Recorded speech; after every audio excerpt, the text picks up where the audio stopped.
आप सभी का शैलेश अग्निहोत्री के चैनल पर एक बार फिर से बहुत बहुत स्वागत है। स्टूडेंट्स, हम लोग रिएक्शन मैकेनिज्म की ये 10वीं क्लास पढ़ रहे हैं। यहां पर आज हम लोग फ्री रेडिकल सब्स्टिट्यूशन से संबंधित एक इंपॉर्टेंट कॉन्सेप्ट को पढ़ने वाले हैं जिसका नाम है रिएक्टिविटी एंड सिलेक्टिविटी। जी हां, हेलोजिनेशन जब हम लोग कराते हैं, खासकर क्लोरीनेशन और ब्रोमिनेशन, यहां पर ये दोनों का एक संदर्भ उठता है कि इनकी जो रिएक्टिविटी है, इनकी जो सिलेक्टिविटी है, वो कैसे मेजर प्रोडक्ट और माइनर प्रोडक्ट डिसाइड करती है, उसके पीछे क्या कारण होता है। और आईआईटी जेईई में कई बार ये सवाल आ चुके हैं। तो चलिए हम लोग स्ट्रेट अवे चलते हैं रिएक्टिविटी एंड सिलेक्टिविटी पर। स्टूडेंट देखिए, यहां पर हम पहले एक बहुत ही सिंपल बैकग्राउंड क्रिएट करते हैं। आपके पास रिएक्टिविटी क्या होती है?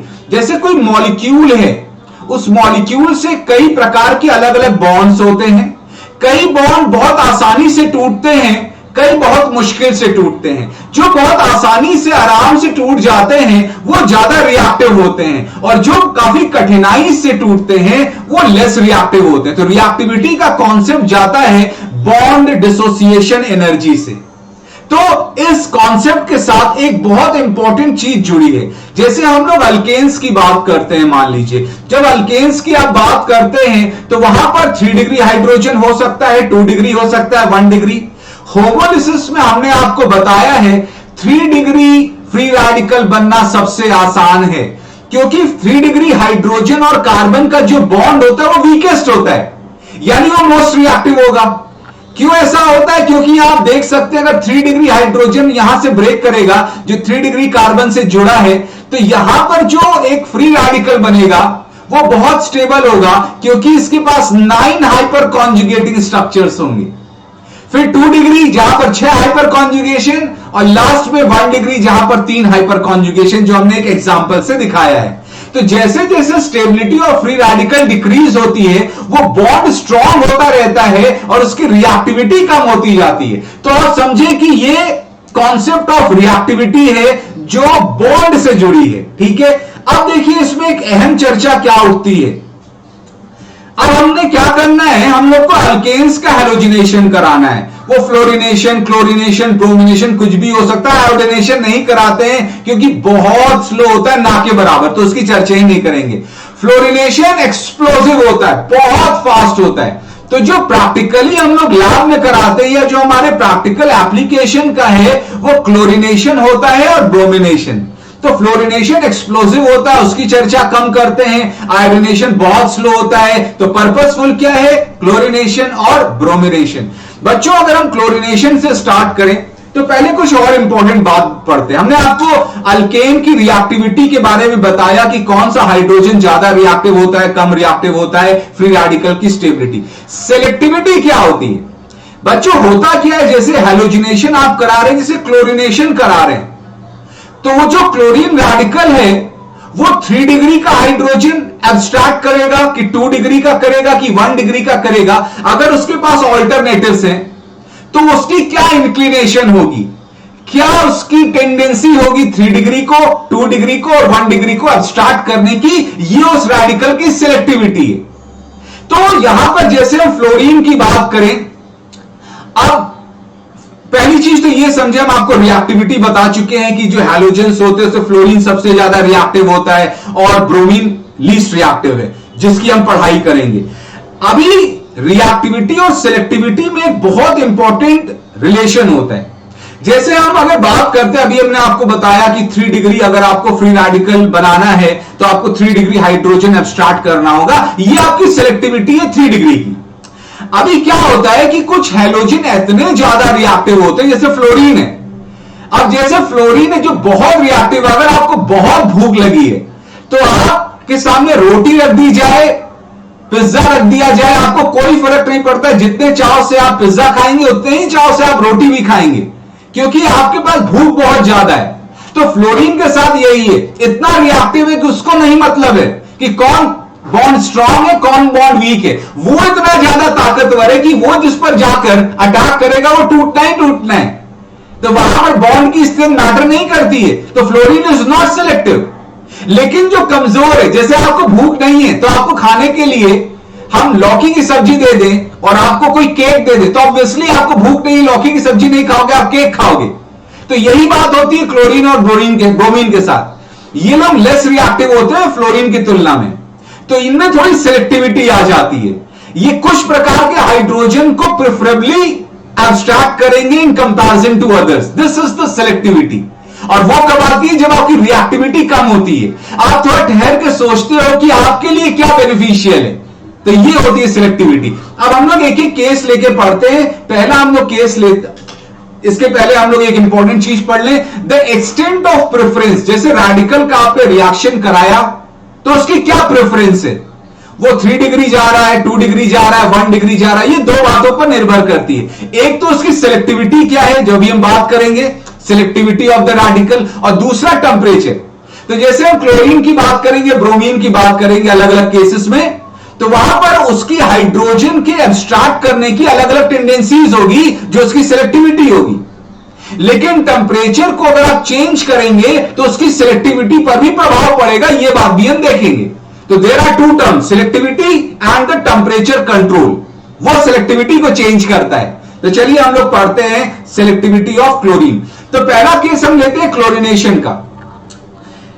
क्लोरीनेशन का जब हम लोग केस लेते हैं तो वो सिलेक्टिव कम होता है लेकिन उतना ज्यादा नहीं होता है, मॉडरेट टाइप का होता है। तो वो क्या करता है, मिक्सचर ऑफ प्रोडक्ट, उसको 3 डिग्री 2 डिग्री 1 डिग्री में कोई बहुत ज्यादा डिफरेंस नहीं पता चलता है, पता चलता है थोड़ा बहुत। तो वो कुछ प्रोडक्ट 3 डिग्री में बनाएगा, कुछ 2 डिग्री भी बनाएगा और कुछ 1 डिग्री भी बनाएगा। फ्लोरिनेशन में क्या होता है, वो तो सब बना देगा, उसको तो कोई मतलब नहीं। क्लोरीनेशन भी सब बनाता है लेकिन कुछ के प्रति उसका रुझान ज्यादा रहता है, क्योंकि कुछ हद तक यह सिलेक्टिव होता है, कुछ हद तक। तो यही बात हमने लिखी है, every hydrogen in substrate is potentially replaceable and mixtures are usually obtained. अब देखिए चक्कर क्या है, क्लोरीन रेडिकल जैसा कि हमने आपको बताया ये कंप्लीटली अनसिलेक्टिव नहीं होता है। इसका जो रुझान है वो 3 डिग्री के प्रति ज्यादा है, 5 का है, 2 डिग्री के प्रति 3.8 का है और 1 डिग्री के प्रति 1 का है। तो आप देख सकते हैं सबसे ज्यादा रुझान, सबसे ज्यादा उसकी जो प्रोपेंसिटी है, इंक्लिनेशन है, वो 3 डिग्री हाइड्रोजन के प्रति है और सबसे कम 1 डिग्री। तो डिफरेंस बहुत ज्यादा नहीं है। अगर आप 3 डिग्री और 2 डिग्री में देखें, एक का 5 है, एक का 3.8 है, the difference is not large but still it is there. ठीक है, इस बात को आप ध्यान रखेंगे। अगली जो इंपॉर्टेंट चीज है, रोल ऑफ टेम्परेचर। अब देखिए जैसा कि हमने बताया, क्लोरीनेशन का भी हमने आपको बताया कि 3 डिग्री को 5 के पावर से खींचेगा, 2 डिग्री को 3.8 के पावर से खींचेगा और 1 डिग्री को 1 के पावर से खींचेगा 100 डिग्री सेल्सियस पर। तो टेम्परेचर का वहां पर जिक्र होना जरूरी है।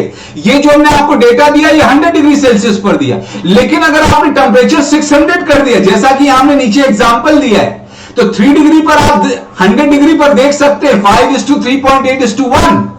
लेकिन जैसे ही टेम्परेचर आपने 600 डिग्री सेल्सियस किया, आप देख सकते हैं 3 डिग्री 2 डिग्री 1 डिग्री में 2.6 2.1:1, यानी आप देख सकते हैं 3 डिग्री और 2 डिग्री लगभग बराबर ही हो गया।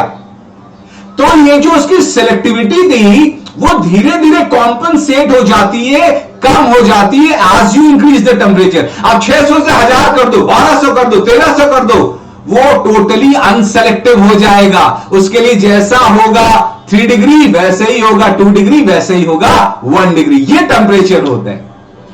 अब अगर हम लोग बच्चों ब्रोमिनेशन की बात करें, ब्रोमिनेशन में ये लेस रिएक्टिव है, मतलब सबसे ज्यादा फ्लोरीन था, फिर क्लोरीन था, ब्रोमीन बहुत कम रिलेटिवली रिएक्टिव है। और जो बहुत कम रिएक्टिव होते हैं तो वो आराम से जाते हैं, पूरा वहां पर तफ्तीश करते हैं क्या है क्या नहीं है, जो उनके लिए बेटर है। जैसे 3 डिग्री फ्री रेडिकल बनाना बेटर है, तो वो 3 डिग्री के प्रति बहुत ज्यादा सिलेक्टिव होते हैं। वो सोच विचार के काम करते हैं, क्योंकि वो बहुत ज्यादा रिएक्टिव नहीं होते, तो वो सोच विचार के करते हैं और उनका 3 डिग्री के प्रति इंक्लिनेशन बहुत ज्यादा है। यहां डेटा हमने आपको दिखाया है 3 degree is to 2 degree is to 1 degree, 1600 is to 82 is to 1। तो 3 डिग्री हाइड्रोजन को एक्सट्रैक्ट करने की इसकी टेंडेंसी 1600 गुनी ज्यादा है 1 डिग्री से। तो आप देख सकते हैं, और 2 डिग्री की जो टेंडेंसी वो 82 है, तो मतलब there is a large gap between 3 degree, 2 degree, 2 degree, 1 degree. तो ये जो ब्रोमिनेशन होता है वहां पर जो आपको मेजर प्रोडक्ट बनाना, देखिए ब्रोमिनेशन में क्या होता है, एक जो प्रोडक्ट होगा, मेजर प्रोडक्ट होगा, वो लार्ज अमाउंट में बनेगा और बाकी के जो माइनर होंगे उनका अमाउंट बहुत कम होगा। क्लोरीनेशन में क्या होता है, सब कुछ आसपास बनता है लेकिन एक थोड़ा ज्यादा होता है। फ्लोरीनेशन में लगभग सब बराबर। तो वो क्यों है, वो सिलेक्टिविटी के पीछे है। तो ब्रोमिनेशन में सिलेक्टिविटी इतनी ज्यादा है कि वो 3 डिग्री वाला जो प्रोडक्ट है उसी को लगभग सारा बनाएगा और 2 डिग्री या 1 डिग्री वाला नाम मात्र का। लेकिन क्लोरीनेशन में लगभग सेम बनेंगे, लेकिन जो 3 डिग्री वाला है उसका आमतौर पर रिलेटिव अमाउंट ज्यादा होता है। वहां पर एक और फैक्टर होता है जिसको प्रोबेबिलिटी फैक्टर बोलते हैं, कितने नंबर ऑफ हाइड्रोजन से 3 डिग्री, वो भी हम आपको बताएंगे, डील करेंगे जो हम प्रोडक्ट का आपको जिक्र करेंगे। इसके बाद जो हम लोग इसमें टेंपरेचर का अगर रोल देखें, effect of temperature is less pronounced in bromination as it is more selective. जब यहां पर आप देखिए टेंपरेचर बढ़ाने पर जो रेशो है वो एक दूसरे के करीब आता है, लेकिन जब डिफरेंस बहुत ज्यादा है तो टेंपरेचर बढ़ाने का आपको बहुत ज्यादा प्रभाव नहीं मिलेगा। तो यहां पर सिलेक्टिविटी कुछ कम होती है लेकिन फिर भी सब्सटैंशियल रहती है। तो इस पर जहां पर सिलेक्टिविटी बहुत ज्यादा है वहां टेंपरेचर का उतना प्रभाव नहीं पड़ता है, लेकिन जहां डिफरेंसेस कम है जैसे क्लोरीन में, वहां प्रभाव बहुत ज्यादा पड़ता है। इसके बाद जो अगली चर्चा है वो है फ्लोरिनेशन। जैसा कि हमने बताया, fluorine being extremely reactive, it is almost not selective and abstracts 3 degree, 2 degree, 1 degree with equal ease. मतलब उसके लिए जैसा 3 डिग्री है वैसा 2 डिग्री है वैसा ही 1 डिग्री है। मतलब किसी में भेदभाव नहीं करेगा, इतना रिएक्टिव है उसको कोई जरूरत नहीं है कौन तगड़ा है कौन कमजोर है, सबको वो हटा सकता है, इतना ताकतवर है। तो यहां से आपने क्या सीखा, आपने सीखा कि हेलोजिनेशन जब आप कराते हैं, चाहे क्लोरीनेशन हो, ब्रोमिनेशन हो या फ्लोरिनेशन हो, तो वहां पर आमतौर पर 3 डिग्री ज्यादा रिएक्टिव होता है हाइड्रोजन 2 डिग्री से, और 2 डिग्री ज्यादा रिएक्टिव होता है 1 डिग्री। लेकिन जो ये हेलोजेंस होते हैं इनकी अपनी सिलेक्टिविटी होती है। जो ज्यादा रिएक्टिव होते हैं उनकी सिलेक्टिविटी ना के बराबर होती है, वो सबको इक्वल ईज से एब्स्ट्रैक्ट करते हैं। लेकिन जो क्लोरीन और जो ब्रोमीन है, हाँ वो सिलेक्टिव होते हैं। क्लोरीन कम होता है, ब्रोमीन तो बहुत ज्यादा सिलेक्टिव होता है। तो ये सारी चीजें हैं। आप प्रोडक्ट क्या बनाते हैं, जो जितना सिलेक्टिव होगा उसका जो मेजर प्रोडक्ट होगा वो उतना डोमिनेट करेगा। माइनर और उसमें डिफरेंसेस क्या होंगे, उतने ज्यादा होंगे। लेकिन जो जितना कम सिलेक्टिव होगा वो वैरायटी ऑफ प्रोडक्ट बनाएगा और उनका जो अमाउंट है उसमें ज्यादा डिफरेंस नहीं होगा। यही मेन चीज होता है रिएक्टिविटी और सिलेक्टिविटी का कॉन्सेप्ट। आई होप आपको समझ में आया होगा, और कैसे टेंपरेचर का रोल है कि टेंपरेचर बढ़ाने पर सिलेक्टिविटी डिक्रीज होती है। तो ये सारे आप लोग मोर देन 1 का जो क्वेश्चन आ सकता है उस पर क्या क्या ऑप्शन सही है इस पर टिक कर सकते हैं। तो आई होप आपको ये सारी बातें सरल भाषा में समझ में आई होगी। बहुत ही जल्दी और भी कुछ इंपॉर्टेंट बातें जो रिएक्शन मैकेनिज्म, फ्री रेडिकल से संबंधित हम लेके आएंगे, और बहुत ही जल्दी हम लोग एलिमिनेशन स्टार्ट करने वाले हैं। तो इसी प्रकार से आप सारे वीडियोस को गौर से देखते रहिएगा, समझते रहिएगा और अपना ढेर सारा ख्याल रखिएगा। हम लोग बहुत जल्दी आगे मिलते हैं नेक्स्ट टर्न पर। तब तक के लिए थैंक यू वेरी मच।